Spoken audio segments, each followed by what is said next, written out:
Bwana Yesu asifiwe na kusalimu kupitia jina la Yesu aliye hai. Mpenzi mtazamaji na msikilizaji wangu, asante sana kwa kuungana nami mpaka sana wakati kama huu, dakika nzuri. Mungu akubariki sana. Niko hapa ni kuombe radhi kwa ajili ya zile video ambazo zimepishana sauti na video. Ni kwamba kilichotokea, kamera imeleta shida, pengine tukashindwa kurekodi, kwa hivyo tukawa rekodi sauti, picha tusichukue. Lakini kwa sababu bado haziwezi kuzuia injili isihubiriwe, tukaona mgoja tuendelee. Kwa tukaendelea kuchukua audio, na ndio maana tunatumia video ni nyingine, alafu sauti haiendani na video. Naomba hilo usijisikie vibaya. Aliyeposti hivyo ni mimi mwenyewe, na aliyetengeneza hivyo na kufanya hivyo ni wahusika wenyewe. Kwa hiyo tukiwa na lengo la kufikishia ujumbe, haina maana kwa kukosa kamera sisi tusifikishe ujumbe, haina maana hiyo.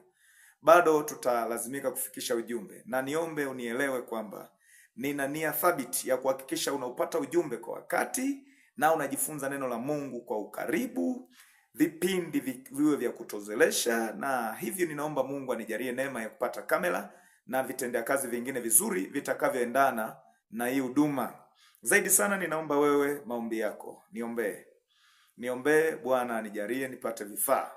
Maombi hayo usisahau. Unaweza ukaniombea kwa kunichangia, unaweza ukaniombea kwa kushare, kulike, kucomment, lakini vile vile kufanyika subscriber wangu. Ingeleta baraka sana. Ninaomba usisahau hayo. Namba zangu za simu ziko hapo. Kwa hiyo kama unavyoziona, unaweza kutumia hizo namba, na majina yake ndo hayo hayo. Hata ukienda Facebook kule majina yake ndo hayo. Ukienda Instagram majina yake ndo hayo, na hapa YouTube majina yake ndo hayo. Kwa hiyo nikukaribishe, na hata ukihitaji kufanya miamara majina yake ndio hayo.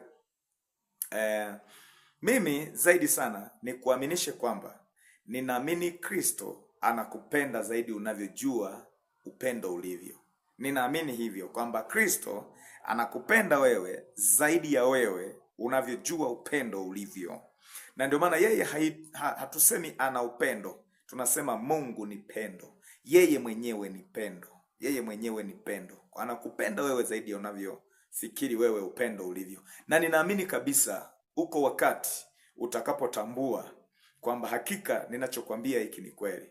Endelea kufuatana nami, fuatilia vipindi vyangu ninavyofundisha, fuatilia mafundisho, masomo. Ukiona hujaelewa mahala, naomba nikuruhusu. Namba hiyo iliyoko hapo, tuma message, piga simu, ongea na mimi ili tuweze kujua changamoto iko wapi. Ni mtu niko wazi, niko huru kuzungumza na watu. Hakuna masharti magumu ya mimi na wewe kuzungumza.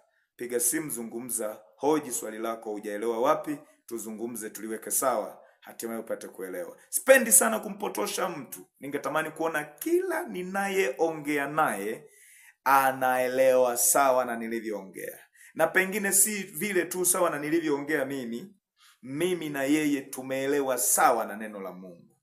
Kwa hiyo ningetamani sana kuona hivyo katika maisha yangu na katika huduma yangu, na ndio maana ninakusihi kwamba ukiona kuna sehemu hujaelewa, tuma message, uliza, piga simu, uliza. Hiyo namba ndio maana ya kukaa hapo. Mungu akubariki sana. Asante sana.